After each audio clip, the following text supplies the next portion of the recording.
Would you please pray with me? Let the words of my mouth and the meditations of our hearts be acceptable to you, O Lord, our rock and our Redeemer. Amen. You know, I used to really dislike this day of the church year. Dislike Transfiguration Sunday. First of all, probably like most of you, I could just never remember what transfiguration meant. I don't know about you, but that word transfiguration just doesn't seem to pop up in my daily vocabulary too often. I don't know about, for you, do you say that word often? I don't talk about too many transfigurations in my day-to-day life. Maybe it's just me, maybe it comes up all the time, I don't know. For me, this Sunday is pretty much it, right? Transfiguration Sunday. And it seems to work out perfectly that 1 year is just about the right amount of time to forget what you learned about Transfiguration Sunday last year, right? 1 year is just about the time where I kind of forget what Transfiguration meant when Pastor explained it to me last year. Good Friday, for example, also happens one time a year. I don't have any trouble remembering what Good Friday is about. Christmas, does anyone forget what Christmas is about? Anybody? It only happens one time a year, right? Transfiguration, not so much. It's like a black hole of a word that you just forget.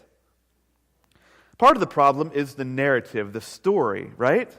The Christmas story is pretty important when you think about the whole story of Jesus' life. Got to have a birth, or you don't have to, but it works better, and it's an interesting part of the story. The Christmas story is fun, right? Good Friday, again, pretty imperative for the story of Jesus' life, right? Resurrection's kind of confusing if you don't show up on Good Friday. You're like, wait, what do you mean he's resurrected from the dead? What happened?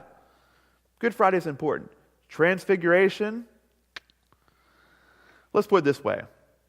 I don't feel like I have been a faithless Christian or that my faith has been really struggling most of my life because I didn't have a real keen awareness of Transfiguration Sunday, right? Let's be honest. It's not a story that's really imperative to the whole Jesus story, right? At least that's the way it feels.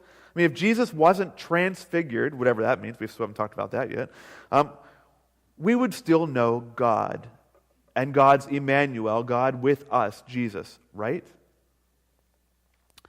Well, if that's true, end of the sermon, right? All right, so we're not stopping there. You guys, I saw some excitement out there. The choir's like, yeah.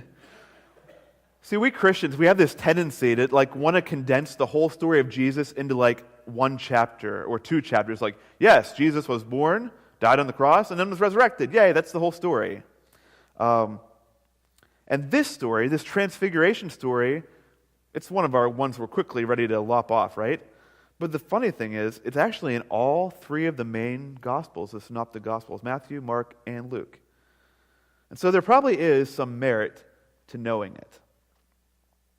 And so for me, my story is, as I've gotten older, I have found some beauty in this story, Transfiguration.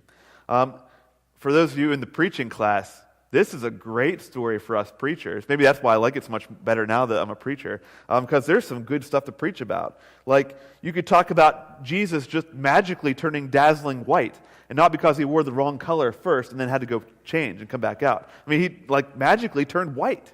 He sparkled. And white, of course, reminds us of baptism, right? You could preach, that's preachable.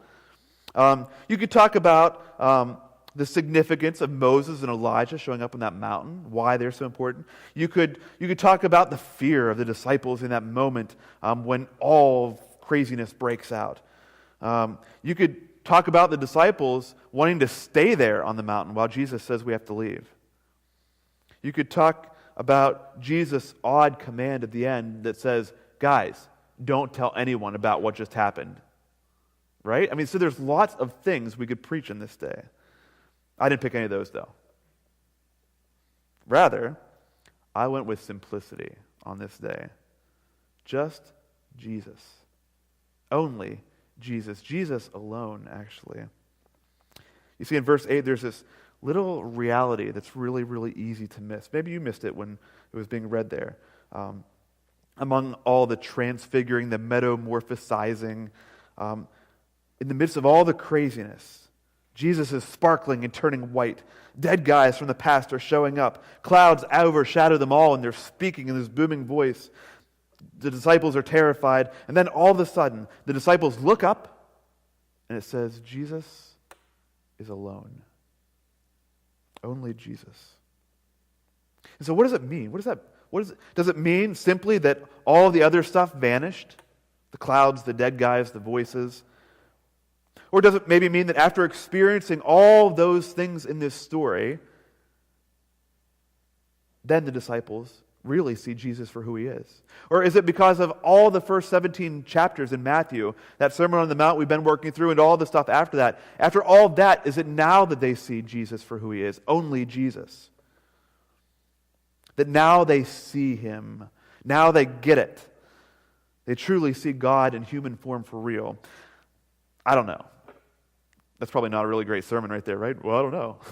I don't know what the real answer to that question is. Jesus alone, why it's so particular and marked in that moment. But I do know that we struggle with this reality of Jesus only, don't we? We struggle to see only Jesus in our world. Of course, an obvious observation of this reality has happened over these last 2 weeks. The inability to see only Jesus. The news of the last 2 weeks from Arizona. Does anyone not know about this legislation that got raised up in Arizona? So in Arizona, the state passed a bill that was vetoed by the governor, but it was an opportunity for anyone who was a service provider, hotels, restaurants, whatever, to refuse service to anyone they wanted to based on, quote, deeply held religious beliefs. And so immediately, nationally, the issue became about homosexuality. Now business owners in Arizona or any service provider in Arizona could refuse any service like food or groceries or shopping or hotel stays or bus transportation or whatever if they simply believed that homosexuality was against their religious beliefs. If they believed the other person was gay, they could refuse any kind of services. And so some religious people have issue with women in leadership, and so I guess you could say that I will refuse women's service. Would they be refused coffee, maybe? Or, to be clear, the legislation didn't state it had to be religious beliefs, but just any deeply held religious belief. And so I wondered if the KKK showed up. Yeah. Could they have refused service to black brothers and sisters because of their twisted and heretical theological beliefs? Where's Jesus, right? Only Jesus? Jesus by himself? How can any Christian person think it is Jesus calling upon us to discriminate against anyone? Let me jog your memory back a couple weeks here, the words we held in this community in the Sermon on the Mount. Jesus, the guy who said that we should forgive our enemies and pray for who? Those who persecute us. Can you imagine Jesus saying those words? Pray for your enemies, pray for those who persecute you, and then not offer some sort of service to anybody? Not offer forgiveness? To be clear, Jesus doesn't ever condone bad behavior. When he finds people doing bad things, as we all do, when Jesus finds them, he loves them. Then he forgives them, and then he tells them not to do it anymore. But grace, love, and forgiveness always come first. And not at the expense of dehumanizing the other person. Not at the expense of seeing only Jesus. Now, I'm not usually a person who is a black or white kind of guy. You Bible study people know this well of me. You ask me a question, and what do I always say? What do you think? I'd rather be the person who poses the questions and stirs up the conversation. And so let me point to a couple of statements that this church community has made for itself. We welcome everyone. That's what we've said about ourselves. We welcome everyone. And we've said that as a community, and that is a good distinction to make because we as individuals struggle to welcome other people, right? If you are saying, no, I'm good at welcoming everybody, I call that on you. We all struggle to welcome somebody. But we as a church community welcome everybody. We as a people gathered around Jesus welcome everyone. This is a community that has claimed we welcome everyone. Our guiding prayers for this community say that we live out God's love. They say that we don't know God. They say that we trust that Jesus is Lord. Only Jesus. It'd be so easy if Jesus was dazzling white and standing right here in our worship space, right? I mean, wouldn't it be easy just to say, Jesus, what should we do here? Or if there was this loud voice proclaiming that Jesus is Lord and this is Jesus' like words to do in every situation. But it doesn't work like that. Jesus looks like the guy that just cut us off on the road because he was texting and not paying any attention to what we were doing. Jesus looks like the young girl that just pulled into the Panera parking lot in the handicapped spot and went in and grabbed her coffee and came back out. Jesus looks like a gay person, a black person, a drug addict, a workaholic, an alcoholic, screaming children in your worship space. Jesus looks like our worst enemy and our biggest accuser. They are all Jesus. So Jesus goes up on this mountain, right, and he's transfigured. Just Jesus. He's changed into this dazzling, white, sparkling, shining image. The Greek word is metamorphosis. Transfigured, I don't really remember what that means every year, but metamorphosis, we know what that means, right? Butterflies do that. It's like this full change in identity and structure and look. Maybe the point about Jesus' metamorphosis is that it encourages us to one of our own. A metamorphosis that changes us into people who see only Jesus in the world around us.